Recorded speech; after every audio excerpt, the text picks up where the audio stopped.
Hey guys, welcome back to my channel. It's Lune, and I hope you're well, and if you're not, I hope you're well soon.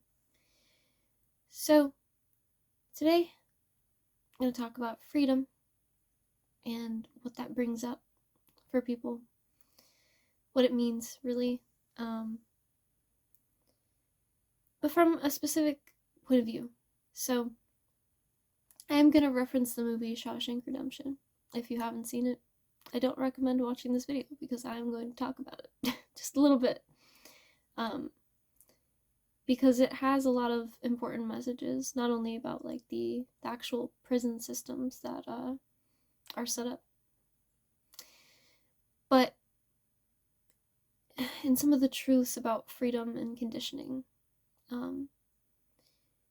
So in the movie Shawshank Redemption, they touch on prison life, and not only that, but the conditioning that occurs from being within prison for a long period of time.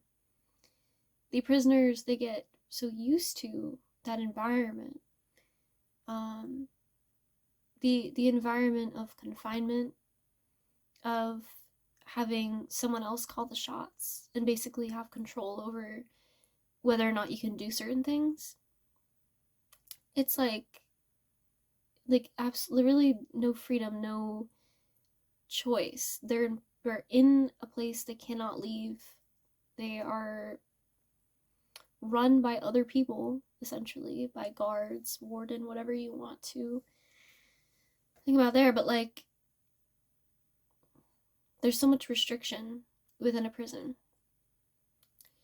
And one of the characters, this is going to be a spoiler, so he has been in the prison for a really, really long time, for most of his life, and he's an old man at that point in time.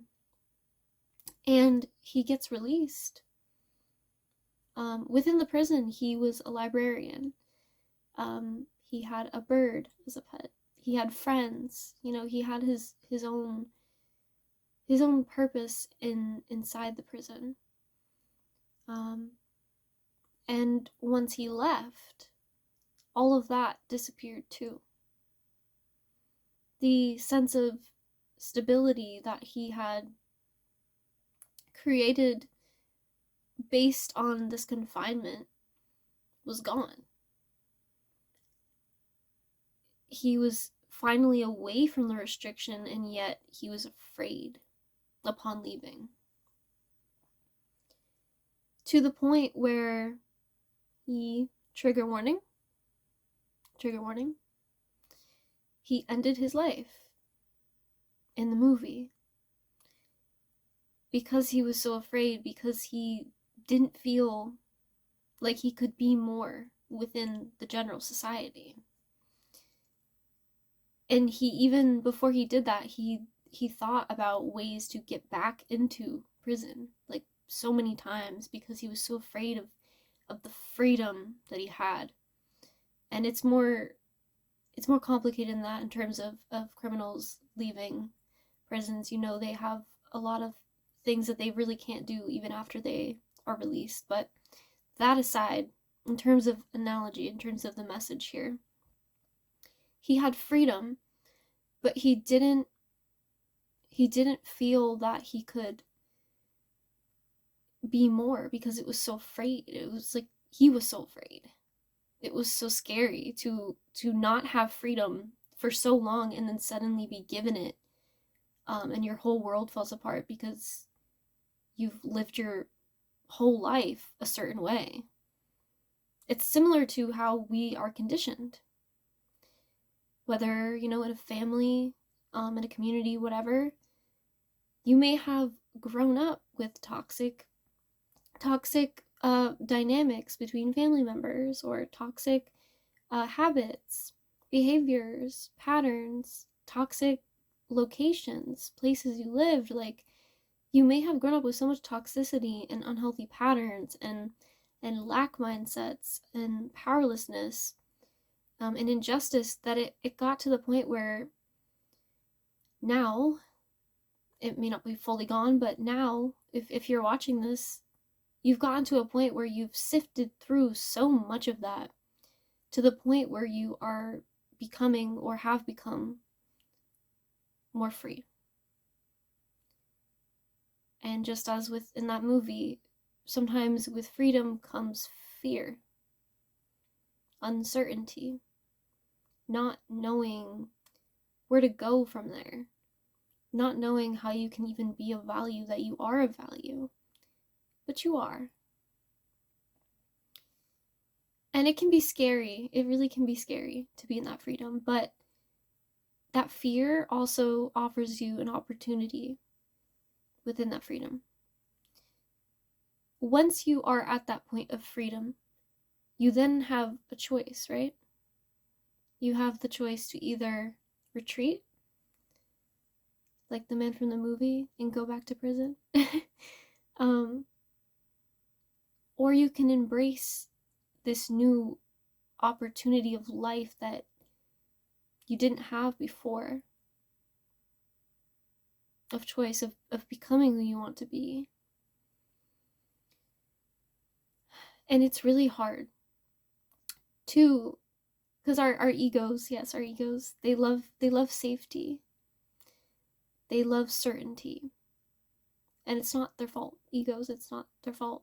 That is just how egos are. But it's the human part of us that, you know, we don't fully see more than our body a lot of the time, and so we see just what's physically in front of us and we get scared. But I want you to know that there is purpose to the fear. Within that fear, we can learn. We can make choices. When you are in a position of freedom where you can do what you want to do after being in a position where you could not, are you going to go back to the lack? To the comfort? When you know that that lack and comfort is exactly what was holding you back?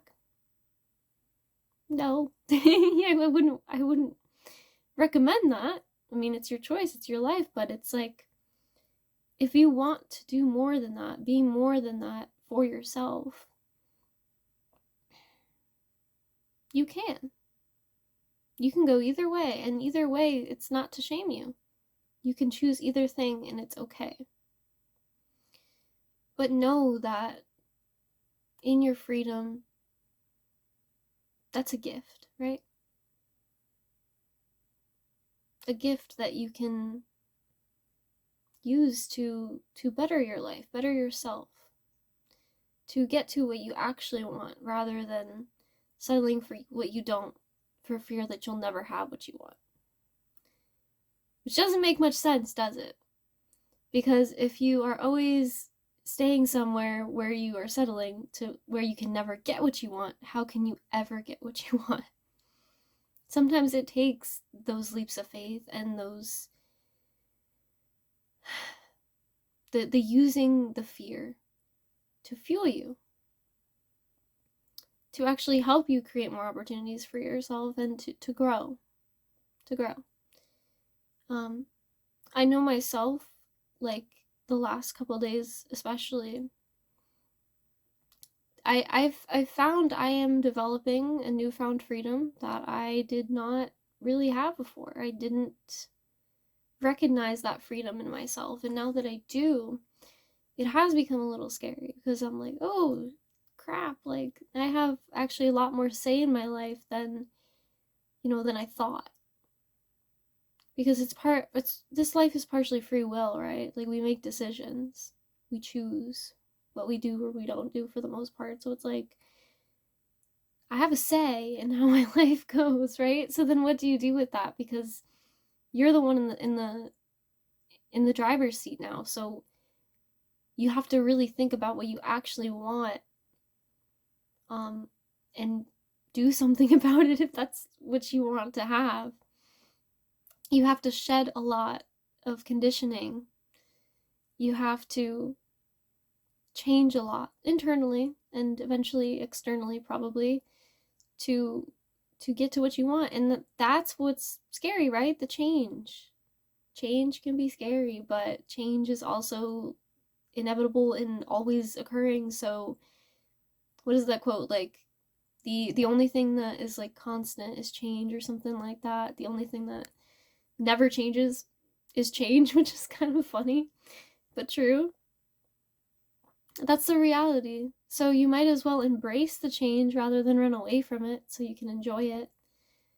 Because otherwise, if you're always running from change, I mean, you can never enjoy life because you're always scared of that change. Rather, if you embraced it, even after feeling a little bit of fear, you can actually enjoy it and change naturally, because as human beings on this earth, we naturally go through cycles. That is literally, we are cyclical beings. We go through cycles. So does Gaia. So when you sync up with the cycles of change, it actually gets rid of a lot of the resistance. The fear doesn't always go away. Sometimes you may feel scared, but you also can recognize the further along you go that the fear doesn't have more power over you. It doesn't have control over you. It is more an indication. It is more like a tool, fear. Like I said, it can become your fuel depending on how you look at it. Like, fear from an instinctual perspective is meant to keep you safe. It is meant to warn you of danger. And so in that way, it's not even bad to be afraid. It is just knowing when that fear is, like, what the fear is telling you. That's what's so important about fear, is knowing what it's telling you, and then you go from there. It doesn't have to debilitate you or control you. And I know in the past, for you, for myself too, I know that I've had fear literally run my life. But it doesn't have to. You can be free, and you don't have to be afraid of that. But even and then, you can still feel it and recognize what it's trying to tell you. Because a lot of times that fear is just there because it's like, oh, are you sure you want to, like, do this thing because you're free now? Like, are you sure? Because it was really nice and comfy and safe over there, and, like, we didn't have to worry about anything. We didn't have to worry about something bad happening. But here's the thing. If you were in a bad situation and you're moving out of the bad situation to freedom, what's better? Getting out of the situation and having uncertainty of where something could go wrong, or staying in a situation where things are already going wrong? Do you know what I mean? Like, it's sometimes we have to, like, talk to our fear. We have to talk to our ego and, like, really reason things out to try to understand the deeper meaning, and to see the truth, because sometimes we fool ourselves and we confuse ourselves. But we can make the choice not to do that. Anyway, I hope this video has been helpful. Yeah, I was watching Shawshank Redemption, and I personally love that movie. If you haven't seen it, I recommend you see it. I really do. Because the main character, like, so it's just so amazing. It's like having society and everything against you and still keeping that willpower and that hope and that love within you despite everything. That is the most powerful thing from that movie that I just, like, was like, wow. I freaking love this movie. But yeah, the other message that I started with was the fear you may feel in freedom, but know that it's there to help you. You don't have to fear freedom. But you can if you want to, because the fear is there to help you. But anyway, yeah, that's the message. I hope you guys are well. And if you're not, I hope you're well soon. And I hope that you are having a happy holiday season if you're watching this when I first post it. So, and if it's not the holiday season for you when you're watching this, just have a great day. Bye.